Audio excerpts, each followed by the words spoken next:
ብዙዎችን ያስቆጣው ሰላም ያደረገችው መጥፎ ተግባር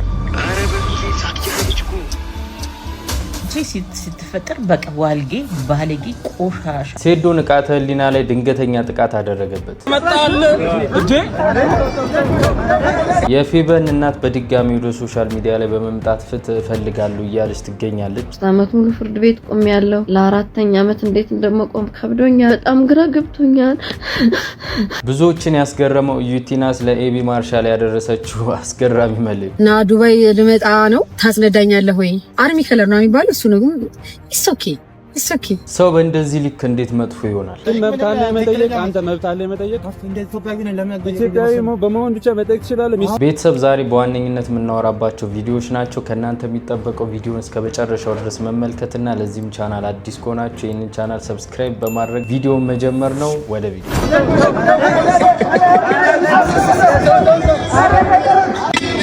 ንቃተ ህሊና ነው እንግዲህ ሴት ያደረገው እንደ ብራዘር ዲሲፕሊን ይኑር ላይፍ ላይ በዲሲፕሊን ማመን መቻል አለበት። በስራ በተግባር ኧረ መጣል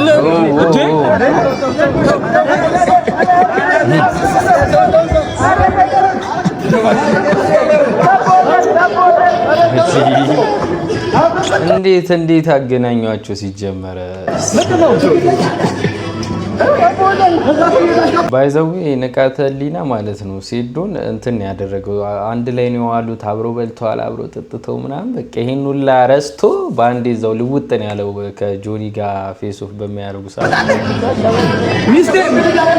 ሚስቴ ምናምን ትላለህ ለሚስቴ አንተ ከኋላ መተሰው ትይዛለህ። ልቀቀኝ።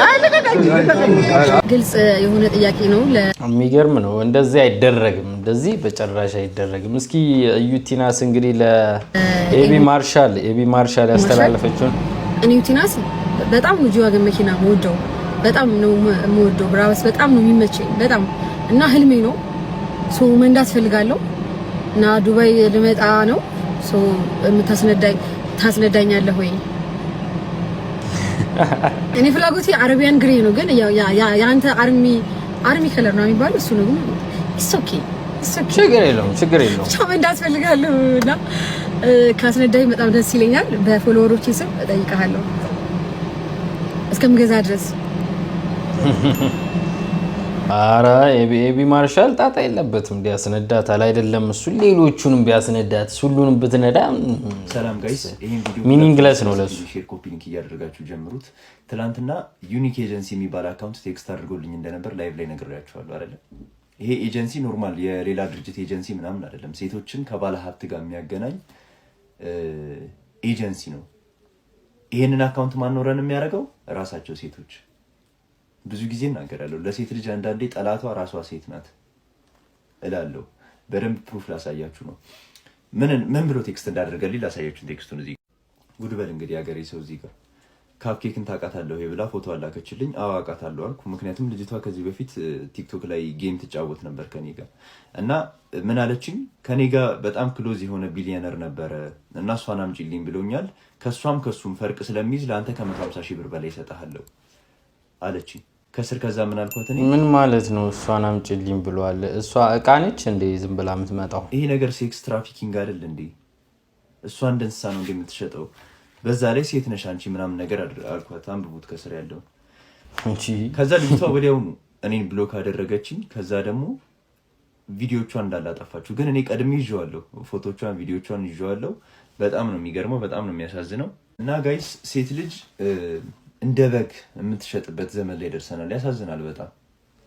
እናንተ ታፕታፕ ሼር ኮፒ ሊንክ ታደርጋላችሁ፣ ክራሼ ምናምን ነገር ትላላችሁ። የሚሸናባቸው ግን እንደነዚህ አይነት የደካከመ ሼባ ቢሊየነር ምናምን።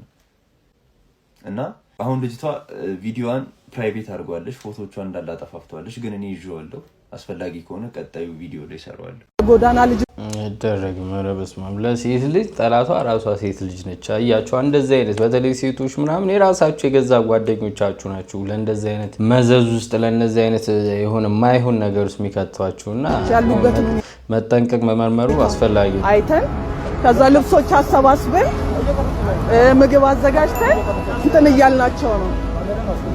ለምን ይቆማል? እኔን እኮ ነው እየቀረጸ ያለው። አንተ ቆይ እና እንደዛ ነው ያደረግን ያለነው። አንድ ላይ ሄደን ምግብ በልተው ልብስ ወስደው ሊሄዱ ማለት ነው።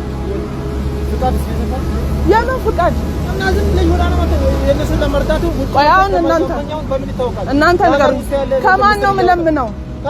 ከማን ነው የምለምነው? የነሱን ፎቶ ወስደሽ ሰልፍ ለምን ይሆናል? ምን ታውቃለህ? ከማን ነው የምለምነው?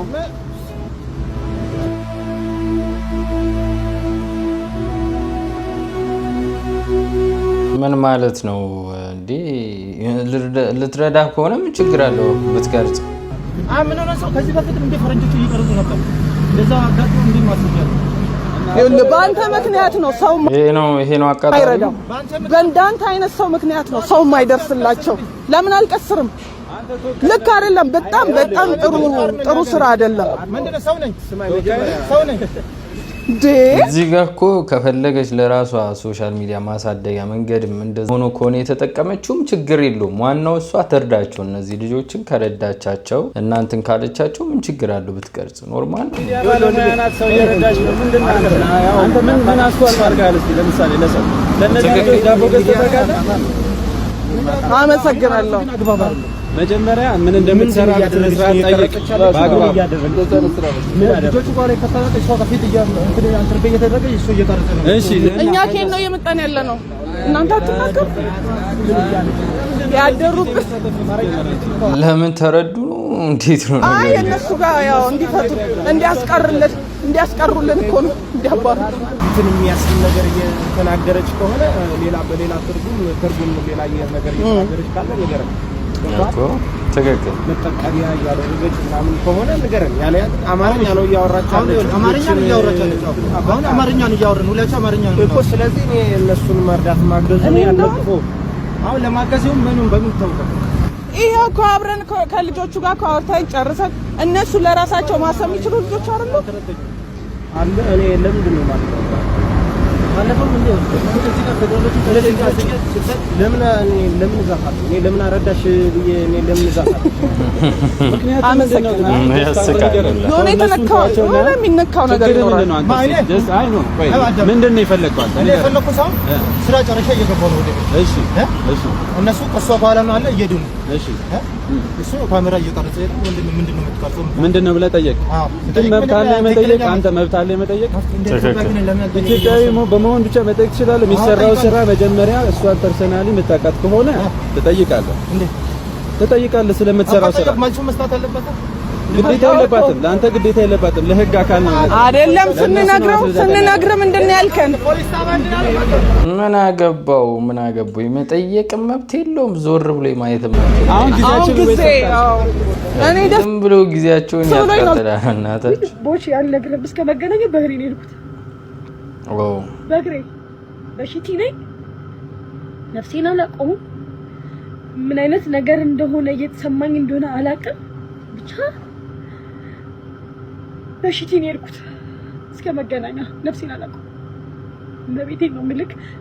ማስታውሰው ምንድነው ቦቼ ቤት ስደርስ እነሱ ጋር እግሩ ስር ነው የተደፋሁት። በቤቴ ነው የምልክ። እግሩ ስር ነው የተደፋሁት። በቃ የፈለካትን ሴት እሆንልሃለሁ ቦቼ። እኔ የምለው በቃ የፈለካትን ሴት እሆንልሃለሁ። በቃ በመወዳት ኪዳነ ምሕረት ምልክ ምንም አትበለኝ አልኩት። በቃ በድዬም ከሆነ ይቅርታ ቅጣኝ፣ ዘግተኸኝ ቅጣኝ እንጂ ይሄ የሚለያይ ነገር አትበለኝ። በኪዳነ ምሕረት በቃ በኪዳነ ምሕረት እወዳታለሁ አይደል? ኪዳነ ምሕረት አጋጣሚ ለልደቱ ጊፍት ሰጥቼው ነበር ኪዳነ ምሕረት ቤት ውስጥ ማለት ነው። እሷን ይዤ እለምነዋለሁ ቦቼ ተንበርከክ። በቃ በኪዳነ ምሕረት በቃ እኔን አትተካኝ። በቃ ልስተካከልልህ የምትፈልጋትን ሴት ልልህ ግን በቃ በኪዳነ ምሕረት አትተካኝ። ኤሚዬ ቆይ ችግር የለም እናቴ፣ ቆይ ችግር የለም እሺ። አትተካኝ በቃ አትተካኝ። እኔ አትተካኝ። እኔ የምትፈልጋት እኔ በዙሪያ ስለኔና ስለሱ የሚያውቅ በዙሪያ ያውቃል ምን ያህል ዋጋ እንደከፈልኩ። መቤቴን ነው የምልክ አልኩ። ማህተቤን እስከመበጠስ እናቴ ኪዳነ ምሕረት እስከ መካድ ደርሻለሁ። መቤቴን ነው የምልክ በቃ ያምሻል። እሺ ደህና ነኝ እናቴ፣ ምንም ይሄ መጥፎ እንትን አይደለም፣ ደህና ነኝ እናቴ። ከዛ በቃ የኔና አንቺ ግንኙነት ልክ አይደለም። በቃ አለቀ ቦቼ። አንዳንዴ ሰውን ስተካ በተሻለ ሰው ተካለክ አይደለ? ሰው እየነኩ አይደለም። አንተ በማንም በማታውቀው ሀገር ማዶ ባወቅሽ ተካለክ አብረክ የኖር ኮንሱ ተቀብራለክ። እኔ ቤተሰቦቹ እንዴት እንደሚወዱኝ ቦቼ በምን ስራዬ ነው እንደዚህ የተከበርኩት እስከምል ድረስ ማለት ነው።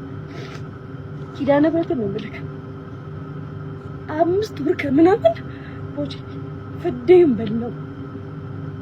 በለው በቃ በሽተኛ ሆንኩ። የምወስደው መድኃኒት ባሳይክ በሰዓቱ የነበረው መድኃኒት ለአእምሮ ይሸከካል 16 መድኃኒት ነበር። ይሄን ቤተሰብ ለእናንተ ትቼላችኋለሁ። አረ በሚኪ ሳት እያደረገች እኮ ምን እያደረገች ነው ቤተሰብ? ኧረ በስመ አብ እቺ ልጅ ግን በቃ እኔ እንጃ መጨረሻዋን እሱ ፈጣሪ ድረስላት። ምንም ማለት አንችልም። ልጅ ጌታ አንዳንድ ጊዜ እናቶቻችን የሚሉት ነገር እውነት ነው። ካንቺን ከምል ውሃ ሆነሽ በቀረሽ የሚሉት ነገር ጌታ ያማታል፣ ጤነኛ አይደለችም፣ ድራግ ነው ምናምን የምትሉ ሰዎች ታስቃላችሁ። ወይ ጉድ! እንደዚህ እየተባለ የዋሰ እሷን ኢንካሬጅ ታደርጓታላችሁ። የሞር እንትን ታጠነክረዋለች። በደንብ ታውቀዋለች፣ ራሷን ታውቀዋለች። እቺ ስትፈጠር በቃ ዋልጌ፣ ባለጌ፣ ቆሻሻ ናት ነው የምላችሁ። ጌታ ምንም በሽታ ነው አትፍረዱ ምናምን ኖ 21 አመት ምን ሆናችኋል? 21 አመት ከሷ ከአንድ አመት በኋላ ብዙዎቻችን ወልደናል። ምንድናችሁ ወደን ምናምን ላይ ምንድነው የምታወሩት? የምን አባቷ ልጅ ናት እቺ? ትውልዳም እቺ ቀፋፊ ቀፈፈች ባለጌ ዘላን ኧረ ያው ቆሻሻ እቺ ሀገሯም እያለች ከ2 አመትም በፊት እኮ 19 አመት ምንም ልጅ ልክዳ አይደለችም። 19 አመት ትልቅ ናት። ምንድነው የምታወሩት? ምንድነው ዋትስ ሮንግ ዋትስ ራይት የሚባለውን ነገር የኔ ትንሽ ልጅ 13 አመት ልጅ ታውቃለች። ምንድነው የምታወሩት? አባቷ ነው የማታውቀው ታውቅ ቆሻሻ። እንዲህ ስታረግ ለምን ይመስላችኋል? ያማታለ ድራግ ነው አረባካችሁ። እንደዚህ እያላችሁ ነው ነገር ጭራሽ ሰውን ኢንካሬጅ የምታረጉት። አይንሽ ይጥፋው፣ አይንሽን ያጥፋው። አትፍረዱ። ምን አባቷ ነው የማይፈረድባት? መታ አንድ ሰው መጥቶ ሚዲያ ላይ እንዲህ አይነት ነገር ሲያደርግ ኦፍ ኮርስ ይነገረው እስኪገባው አይደለችም፣ ልጅ አይደለችም። 21 አመት ትልቅ ናት። ምንድነው የምታወሩት? በ15 16 አመት ተወልዶ የቤት በገጠር ዓለም ልጆቿ የምታሳድግ እናት አለች። ምንድነው የምታወሩት? የምን አባቷ ትልቅ ስለተባለ ማለት ከ18 አመት ሰው ራሱን ችሎ እንዲወጣ የሚደረገው ስለሚበስል ነው። ሊያውም ሴት። ምንድነው የምታወሩት? ይድፋሽ የሚደፋው ቆሻሻ። ደዚህ አይነት ልጅ አደገች አላደገች ለምን ገደል አትገባ? ምንድነው የምታወሩት? ትቀልዳላችሁ እንዴ? ሌላ ትውልድ ነው የምታጠፋው። እቺ ኖረች አልኖረች ምንድነው የምታወሩት? እቺ ለምንም የማትጠቅም አይንሽ ጥፋቦ ታሳዝናለች። ኧረ እባካችሁ ታሳዝናል። ተሸክማችሁ አዙሩ ቆሻሾች ልጆቻችሁ። ቤት ልጅ ዘር አጥፊ ናት እንጂ ባለጌ ከነ ግሩፖቿ ማለት ነው። ምን አባቷ እንዳትመጣ እንዳትወጣ። ትልቅ ናት፣ 21 አመት ትልቅ ናት። ግን ያው መጨረሻሽ ሃይማኖት ምን እንዲሁ ተሰክተሽ እንደተሰካሽ ይዞሽ ይሄዳል እንጂ ቆሻሻ አሰዳቢ ትቀልዳላችሁ። ያው እቺ ልጄ ብትሆን ዞር ብያታል ገደል ገደል አትገባም። ትቀልዳላችሁ። እንደዚህ አደባባይ ለወጣ እንዲህ አይነት ጉድ ስትሰራች እከካ ሌላ ልጆች እያጠፋች ልጆቻችንን እያጠፋች። ደግነቱ እኔስ የኔ ልጆችስ አያውቁትም የኢትዮጵያ ሚዲያ የሚባል ጠቅላላ አያውቁትም። ግን ለምን ሌላው ለምን አባቷ ይዞሽ ሄድ እንዲሁ እንደተሰካሽ እዛው ይዞሽ ድፍት ባረገሽ አፈራባሽ ቢያፈር ያስበላሽ። ያው የቀረ እሱ ያላለችው የቀረ ነገር ካለ እናንተ ደግሞ ኮሜንት ላይ በደንብ አሟሉለት። ለዚህ ነገር ጉዳይ ምን ላይ ደረሰ ያላችሁ በውስጥ ኢንቦክስ ለምታረጉልኝ ከሀገር ውስጥም ከውጭም ያላችሁ ወገኖቼ በሙሉ ከልብ ማመስገን ፈልጋለሁ። የሄቨን ጉዳይ ድጋሜ ለ4 ወር ተቀጥሯል። የሄቨን ማዘር ነች እንግዲህ እስካሁን ድረስ ፍትህ አመት ሙሉ ፍርድ ቤት ቆሜያለሁ። ለ4ኛ አመት እንዴት እንደመቆም ከብዶኛል። ሀዘኑ በጣም ከባድ ነው። እንዴት እንደምረሳት አላውቅም። በጣም ከብዶኛል። በጣም ከባድ ነው። እናቶቼ በጸሎታችሁ ስቡኝ። እንዴት እንደምሆን አላውቅም። በጣም ግራ ገብቶኛል። መተኛት አልቻልኩም። ልጄን መርሳት አልቻልኩም። ፍትህ የለም። ለማን እንደምናገር ግራ ገብቶኛል። በጣም ግራ ገብቶኛል።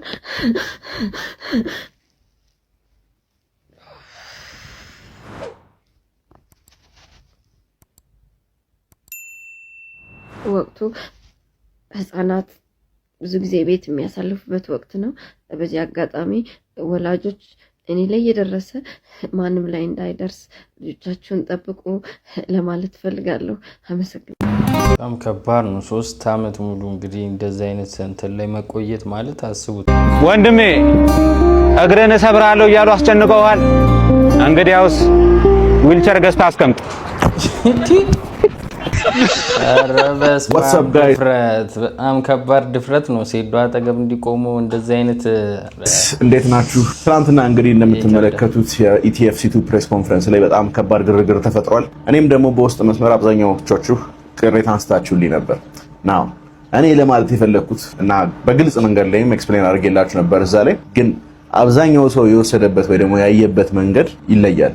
ከዛ ውስጥም ደግሞ ሙስሊም ወንድምና እህቶቼ ቅር ካሰኛችሁ ይቅርታ ጠይቃችኋለሁ። ግን ያልኩትን ግልጽ አድርጌ ላብራራላችሁ ምንም አይነት ኮንፊውዥን እንዳይፈጠር። እኔ ሃይማኖት ወይ ከማንም አይነት ማህበረሰብ ጋር መነካካት ፕላንም ፍላጎትም የለኝም። አታክም አላደረኩም። እኔ ሴዶን እንደ ኢንዲቪጁዋል እንደ ግለሰብ በሃይማኖቴ ጠንካራ ነኝ ትላለህ፣ ግን ሃይማኖቴ የማይፈቅዳቸውን ነገሮች በግልጽ ፐብሊክሊ ስታደርግ እናያለን ነው ያልኩት። ሃይማኖቱ የሰጣቸውን መመሪያዎች አንተ አትከተልም እና አንተ ብቁ የሆንክ ሰው አይደለህም። እንደ ግለሰብ አይምሮ ውስጥ ለመግባት የሚደረግ የማይንድ ጌም ጨዋታ ነው። በፕሬስ ኮንፈረንስ ወይ ደግሞ ፋይት ሲዘጋጅ የሚደረግ ያለ ነገር። እኔ በሙላ ተከታዮቼ ሙስሊምም ክርስቲያኑም ሁላችሁንም ወዳችኋለሁ። ሁላችንም ኢትዮጵያዊዎች ነን። ሁላችንም የአንድ ሀገር ልጆች ነን። ግን ኢንዲቪጁዋሊ ምንም አይነት ሃይማኖት ሳይነካ ነው ይሄን ትችት ያቀረብኩት። ፋይት ላይ የትም ሀገር የተለመደ ነገር ነው። እኛ የሀገራችንን ካልቸር ባልነካ መንገድ ነው ይሄን መልእክት ያስተላለፍኩት ብዬ አሳስባለሁ። እሱም ደግሞ ሴዶ ራሱ ይረዳዋል።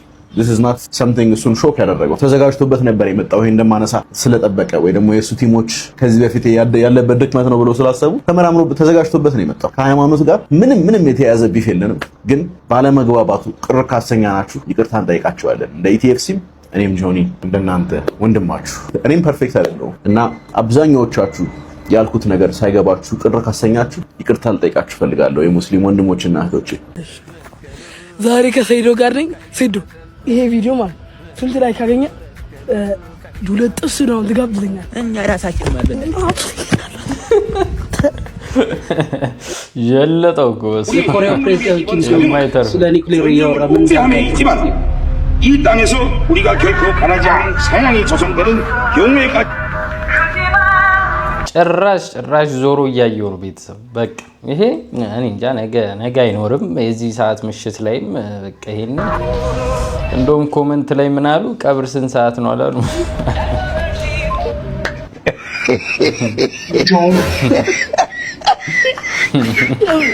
እስቲው ምን እንደሚያደርግ ከባድ ምን ያደርጋል ብላችሁ በቃ ግልጽ አሪፍ የሆነ ኮሜንት ቀብር ስንት ሰዓት ነው? አሪፍ ነው ትገምታላችሁ። ንግግሩን ያቋረጠውና እስቲ ምን ሊያደርገው ይችላል? እስቲ ኮሜንት ላይ ጻፉልኝ። ዲካሽከቹ ነገዘው መኪና እንዴት ነው የሚኖረው? እና ከሽከቹን አንዴ ግባ አማናችሁ ግባ እንዴ ያለው ማማሩ አለ ያለው ማማሩ ይላል እዚህ ጋር ያው ገዛ እንዴ ገባሁኝ እኮ ያው ገዛ እንዴ ያው ምን እንግዲህ ያው ገዛው በለው ያው የልጅ ባል ያው ላብሎ ሰለች ዳርካት አዎ ባለፈው ያገባችሁ ሰርጓ ድል አድርጌ የዳርኳት እኔንም ብለህ ለሱ ዳርኳት ና አሉኝ። ቤትን ያላወኩልህም ሰርፕራይዝ ሊያደርጉኝ አይ ሰርፕራይዝ ከዛ በኋላ ሄድኩኝና አይንህን ጨፍን ተባልኩ። እሺ ከዛ እኔ ድሮ ለሚስቴ አይኗን ጨፍኝ ብዬ ሰጥቷት እኮ እንትን እኮ ነው። ከዛ አይንህን ጨፍን አሉኝና ዘወር ስል ይሄንን እንትን ሸፍነውታል። ይሄ ነገር ግልጥ ሳረገው ይሄ መኪናን ከሰጥቻለሁ አይለኝም። አይ በጣም ደስ የሚለው ናው ምን ያው ልጅቱንም ሰጥቼ መኪና ተቀበልኩ ልልህ ነው እንደ ወዳ ማረግ ያቺን ማትረባሪ ሰጠህ በቃ የመኪናው ሰርካ ወሬ የሚያስጠላ ነው። ያቺን የመሰለኝ ምን ይወጣል? የ40 ሚሊዮን ብር መኪና አሁን ለኔ መስጠቱ ምን ያቁ ምን ቆርቆሮ ምን ያቺን የመሰለኝ ልጅ ግን አብልቻ ጠጥቻ አሳድጌ ስንት ወጪ አውጥቻለሁ። አሁን እኮ 40 ሚሊዮን እኮ ነች። አሁን 20 ብር ታወጣለች። አንተ ይሄን ወሬ ላይ ለምን አቦ ምንድነው? ምን አይነት ጫማ ነው ያረከው? አቦ ውረድ ማይ ውረድ አቦ ውረድ ማይ ጭቃ እንትን አስነካው መኪናው ነው ወይ ውረድ ዝጋውማ ወይ ውጣማ ዝጋው አዲስ አበባ ምን አበላሽው ጭቃ አቦ ውጣማ አቦ ድሮም ሰው እንትን ሲለኛል ወድም ነበር። አሁንም መጣ አይው እንትን ዝጋውማ ዝጋ አትዝጋ እንጂ ምን አይነት እንደው አዲስ ነገር ሶቶ ይረብሽ ነበር። ቤተሰብ እንዳያችሁት እንግዲህ የዛሬው ቪዲዮ ይሄንን ይመስል ነበር። በቪዲዮ ፈታ ዘና እንዳላችሁ ተስፋ አደርጋለሁ። ለዚህ ቻናል አዲስ ከሆናችሁ ሰብስክራይብ በማድረግ ቤተሰቡን መንቀላቀልና ይሄንን ቪዲዮ እስካሁን ላይክ ካላደረጋችሁ ላይክ ማድረግ እንዳትረሱ። በሚቀጥለው በአነጋጋሪ ቪዲዮ እስክንገናኝ ድረስ